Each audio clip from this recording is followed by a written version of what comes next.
ओम नमो भगवते वासुदेवाय। प्रेम से बोलिए भगवान विष्णु की जय।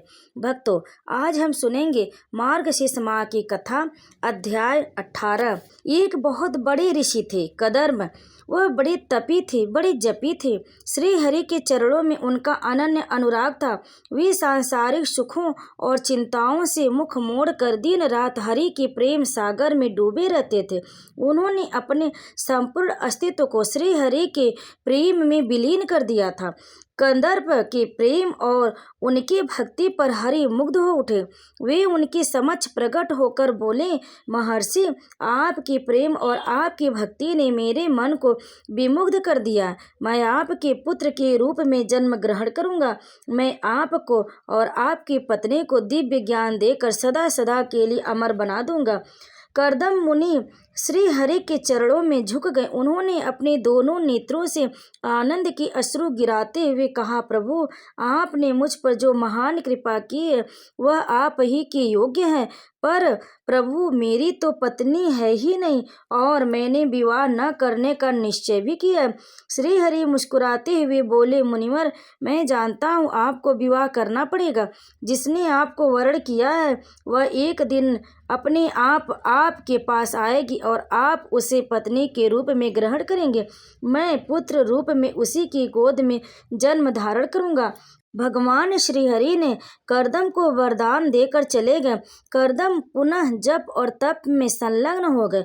वे बड़ी उत्सुकता के साथ उस दिन की प्रतीक्षा करने लगे जब भगवान उनके आश्रम में पुत्र के रूप में जन्म धारण करेंगे। शनय शनय कई मास बीत गए। फाल्गुन मास की पूर्णिमा का प्रातः काल था। कर्दम प्रातः काल की उपासना में निवृत्त हुए ही थे कि उनके आश्रम में मनु और शतरूपा ने अपनी पुत्री देवहूति के साथ प्रवेश किया। कर्दम ने उनका स्वागत और उनकी अभिवंदना करके उन्हें आसन पर बिठाया और कुशल क्षेम पूछने के पश्चात कहा, महाराज मनु, आपने मेरे आश्रम में किस हेतु आने की अनुकंपा की है? मनु ने उत्तर दिया, हे महामुनि, आपके गुणों और आपकी विशेषताओं को सुनकर मेरी पुत्री देवहूति ने आपको पति रूप में वरण किया। हम उसे आपके चरणों तक पहुंचाने के लिए ही आपके आश्रम में आए हैं। कर्दम मुनि को श्री हरि का कथन स्मरण हो आया, जिसने आपको पति के रूप में वरण किया है वह एक दिन अपने आप ही आपके पास आएगी और आप उसे पत्नी रूप में स्वीकार करेंगे। कर्दम मुनि ने एक बार देवहूति की ओर देखा। वह सिर झुकाए बैठी हुई थी। ऐसा लग रहा था मानो दूसरी पृथ्वी हो। कर्दम का मन मुग्ध हो उठा। उन्होंने मनु की ओर देखते हुए कहा, महाराज मनु, मुझे आपकी पुत्री का समर्पण स्वीकार है। मनु अपनी पुत्री देवहूति को कर्दम के आश्रम में छोड़कर अपनी पत्नी शतरूपा के साथ चले गए। कर्दम देवहूति के साथ विवाह करके जीवन व्यतीत करने लगे। एक एक करके देवहूति के गर्भ से 9 कन्याओं ने जन्म लिया। कर्दम का आश्रम चहल पहल से भर गया। फिर उनके मन में विरक्ति पैदा हो उठी। वे वन में जाने और संन्यास लेने के लिए उद्यत हो उठे। देवहूति ने अवसर पाकर निवेदन किया, स्वामी, आप तो वन में जा रहे हैं, इन कन्याओं की देखरेख कौन करेगा? कौन इनके लिए वर खोजेगा? पति ही नारी का सुख और सौभाग्य होता है। आपके चले जाने पर मैं अकेले अपने जीवन की नाव कैसे चला सकूंगी? कर्दम मुनि ने उत्तर दिया, देवहूति, तुम साधारण स्त्री नहीं हो, तुम स्त्रियों में सर्वश्रेष्ठ हो। वह समय निकट आ रहा है जब स्वयं श्रीहरि तुम्हारी गोद में अवतरित होंगे। उनका नाम होगा कपिल। वे तुम्हें ज्ञान का अमृत पिलाकर तुम्हारे जीवन को धन्य बना देंगे। मैं तब तक संन्यास नहीं लूंगा जब तक श्रीहरि तुम्हारी गोद में नहीं आ जाते। कर्दम मुनि ने देवहूति को धैर्य बनाकर उसे ज्ञान देने का निश्चय किया। उन्होंने अपनी योग शक्ति से एक विमान प्रकट किया और देवहूति की ओर देखते हुए कहा, देवहूति, मैं तुम्हें दिव्य दृष्टि दे रहा हूँ, तुम मेरे साथ इस विमान पर बैठो। चलो तुम्हें लोकों की सैर कराएं। देवहूति ने कर्दम की आज्ञा का पालन किया। वह विमान पर जा बैठे। विमान उड़ चला। देवहूति कर्दम की दी हुई दिव्य दृष्टि से लोकों के अनुपम दृश्यों को देखने लगी। उसने ऐसे दृश्य कभी नहीं देखे थे। देवहूति जब लोकों की सैर करने के पश्चात लौटी तो कदर्प ने मृद बाड़ी में उससे कहा, देवहूति, तुमने जो कुछ देखा वह स्वप्न के सदृश है। जिस प्रकार स्वप्न देखते ही देखते लुप्त हो जाता है, उसी प्रकार ये सभी लोक लोकादि भी एक दिन नष्ट हो जाएंगे। यदि कुछ नष्ट नहीं होगा तो वह है हरि प्रेम और उनका भजन। अतः तुम्हें समस्त चिंताओं को छोड़कर श्री हरि के भजन और उनकी आराधना में ही अपना समय बिताना चाहिए। देवहूति का मन बदल गया। वह श्री हरि के अनुराग में डूबकर जीवन बिताने लगी। आखिर वह दिन आया जब भगवान श्री हरि ने कपिल के रूप में देवहूति की गोद में जन्म धारण किया। श्री हरि के जन्म धारण के पश्चात कदर्प संन्यास लेकर वन में चले गए और श्री हरि के तप और जप में जीवन व्यतीत करने लगे। श्री हरि ने कपिल के रूप में जन्म लेकर छोटी वय में ही वन में जाने का निश्चय किया। वन में जाने से पूर्व उन्होंने अपनी माँ को उपदेशित किया। उन्होंने कहा, आसक्ति नाम दुख है। मन में जितनी ही अधिक आसक्ति और जितनी ही अधिक मोह होता है, उतना ही अधिक दुख प्राप्त होता है। अतः आसक्ति और मोह को मन से निकालने का प्रयत्न करना चाहिए। संसार में सुख और शांति का एक ही मार्ग है, श्री हरि के चरणों का अनुराग। श्री हरि के चरणों में जितना ही अधिक अनुराग होता है, उतना ही अधिक सुख और उतनी ही अधिक शांति प्राप्त होती है। कपिल भगवान अपनी माँ को ज्ञान का अमृत पिलाकर उस स्थान पर चले गए जहाँ आज बंगाल की खाड़ी और समुद्र का संगम है। भगवान कपिल वहीं समाधिस्थ हो गए। जिस प्रकार सूर्य की किरणें चारों ओर फैलती, उसी प्रकार भगवान कपिल के ज्ञान की किरणें आज भी जन जन के हृदय में प्रकाश पैदा कर रही और भविष्य में भी इसी प्रकार युगों तक प्रकाश पैदा करती रहेंगी। ओम नमो भगवते वासुदेवाय। अब आइए सुनते हैं मार्गशीर्ष माह की दूसरी कथा। देवताओं और दैत्यों का परस्पर बड़ा पुराना बैर है। विचारों की विषमता के कारण दोनों में प्राय युद्ध होता ही रहता है। देवता धर्मवर्ती है, सत्यनिष्ठ है, परोपकारी है, किंतु दैत्य है अधर्मपंथी, दूसरों को कष्ट देने वाले। जब श्री हरि के हाथों हिरण्याक्ष का वध हो गया तो उसका भाई हिरण्यकश्यप अत्यधिक क्रुद्ध हो उठा। उसने निश्चय किया कि चाहे जैसे भी हो, वह देवताओं से अपने भाई की मृत्यु का बदला लेकर रहेगा। हिरण्यकश्यप सोचने लगा, वह क्या करे कि मृत्यु पर भी उसका अधिकार हो जाए। जब तक मृत्यु पर उसका अधिकार नहीं हो जाएगा, वह देवताओं से अपने भाई की मृत्यु का बदला नहीं ले सकेगा।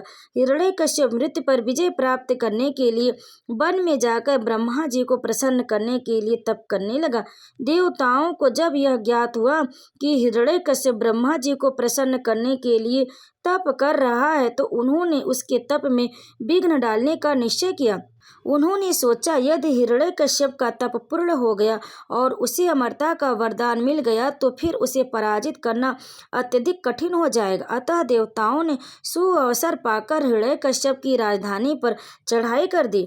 हिरण्यकश्यप के दानव सैनिकों ने देवताओं का सामना किया, पर सेनापति से रहित सेना की जो दशा होती, वह दशा दानव सेना की भी हुई। दानव सेना युद्ध में पराजित होकर भाग खड़ी हुई। हिरण्यकश्यप की राजधानी पर देवताओं का अधिकार हो गया। देवता विजय से उन्मत्त हो उठे। वे जब राजधानी में जाने लगे तो उनकी दृष्टि हिरण्यकश्यप की पत्नी कयाधु पर पड़ी। वे कयाधु को भी अपने साथ ले गए। कयाधु उस समय गर्भवती थी। कयाधु देवता अच्छे विचारों के थे, धर्मात्मा थे, पर विजय के मन में उनकी भी बुद्धि कुंद हो गई थी। जब देवताओं की ही बुद्धि कुंद हो गई तो फिर मनुष्यों का तो कहना ही क्या है। गुरु बृहस्पति को देवताओं का यह कार्य अच्छा नहीं लगा। उन्होंने देवताओं को फटकारते हुए कहा, तुम सब कयाधु को बंदी बनाकर क्या करोगी? वह स्त्री है, स्त्री किसी की भी, उसके साथ बुरा व्यवहार नहीं करना चाहिए। जो लोग पराई स्त्रियों को अपमानित करते हैं, उनकी पराजय होती है। कयाधु को छोड़ दो, वह इस समय गर्भवती है। इसे नारद जी के आश्रम में पहुंचा दो। नारद जो उचित समझेंगे करेंगे। देवगुरु की सलाह मानकर देवताओं ने कयाधु को नारद जी के आश्रम में पहुंचा दिया। कयाधु नारद जी के आश्रम में रहने लगी। नारद जी उसे प्रतिदिन भगवान की भक्ति और प्रेम का उपदेश दिया करते थे। वे कहा करते, इस नश्वर जगत में भगवान वासुदेव की भक्ति को छोड़कर सब कुछ व्यर्थ है। भगवान वासुदेव ही सबके आराध्य हैं, सबके पूज्य हैं। मनुष्य, देवता और दैत्य सबको भगवान वासुदेव की भक्ति में ही अपना जीवन व्यतीत करना चाहिए। वास्तविक सुख और शांति भगवान की भक्ति को छोड़कर और किसी वस्तु में नहीं प्राप्त होती। कयाधु बड़े ध्यान से नारद जी का उपदेश सुना करती थी। उसके द्वारा उसका गर्भस्थ बालक भी नारद जी का उपदेश सुना करता था। उन उपदेशों को सुनने से वह बालक गर्भ में ही परम साधु, सदाचारी और हरि भक्त का भगत बन गया। जब वह पैदा हुआ तो आरंभ से ही अपने हृदय की भक्ति को प्रकट करने लगा। आश्रम के वातावरण ने उसमें श्री विष्णु की भक्ति के पवित्र संस्कारों को इतने गहरे कर डाला कि बाद में अनेक आपदाओं के बाद भी इसकी ईश्वर में निष्ठा कम नहीं हुई। उधर हिरण्यकश्यप अमरता का वरदान पाने के लिए घोर तप में संलग्न था। दानवों की पराजय हुई, कयाधु बंदनी हुई, ओले बरसे, भीषण आंधियां चली, बिजली का गर्जन तर्जन हुआ, किंतु हिरण्यकश्यप का तप भंग नहीं हुआ। आखिर उसकी दृढ़ता ने ब्रह्मा जी को प्रकट होने के लिए विवश कर दिया। ब्रह्मा जी हिरण्यकश्यप के समक्ष प्रकट हुए। उन्होंने प्रसन्न मुद्रा में कहा, वर मांगो, मैं तुम्हारे तप पर प्रसन्न हूँ। हिरण्यकश्यप ने आंख खोलकर ब्रह्मा जी को श्रद्धापूर्वक प्रणाम किया। उनसे विनय भाव से कहा, पितामह, मुझे अमरता का वरदान दीजिए। मुझे न तो कोई मनुष्य मार सके, न देवता मार सके। मैं न रात में मरूं, न दिन में मरूं। ब्रह्मा जी तथास्तु कहकर अदृश्य हो गए। हिरण्यकश्यप की प्रसन्नता की सीमा न रही। वह ब्रह्मा जी से अमरता का वरदान प्राप्त करके अपनी राजधानी लौट गया। वह मदोन्मत्त होकर अत्याचार करने लगा। साधुओं, सज्जनों और ऋषियों को कष्टों की आग में जलाने लगा। उसे क्या पता था, उसने ब्रह्मा जी से जो कुछ प्राप्त किया है वह कुछ भी नहीं है। भगवान श्री हरि यदि उसे मारना चाहेंगे तो उसके लिए अभी बहुत से साधन शेष है। और यही हुआ। भगवान श्री हरि ने हिरण्यकश्यप के अत्याचारों से क्षुब्ध होकर नरसिंह रूप में गोधूली में उसका वध किया। उसके वध से यह कहानी उभर कर सामने आई कि इस जगत में कोई भी मृत्यु से नहीं बच सकता। अतः मनुष्य के मृत्यु से बचने का उपाय न ढूंढकर भगवान श्री हरि की भक्ति को प्रयास करने का उपाय ही ढूंढना चाहिए। ओम नमो भगवते वासुदेवाय। जय श्री हरि। भक्तों, इस अध्याय को अंत तक सुनने के लिए आप सभी का बहुत बहुत धन्यवाद। अगर आपको यह अध्याय पसंद आए तो वीडियो को लाइक करें, शेयर करें और कमेंट में विष्णु भगवान की जय अवश्य लिखें। और हमारे चैनल को सब्सक्राइब भी जरूर करें। और प्रतिदिन आप हमारे चैनल पर नई नई कथाओं को श्रवण करने के लिए हमारे चैनल से जुड़े रहें। आप सभी भक्तों पर भगवान विष्णु कृपा सदैव बनी रहे। प्रेम से बोलिए ओम नमो भगवते वासुदेवाय। ओम नमो नारायण वासुदेवाय। विष्णु भगवान की जय।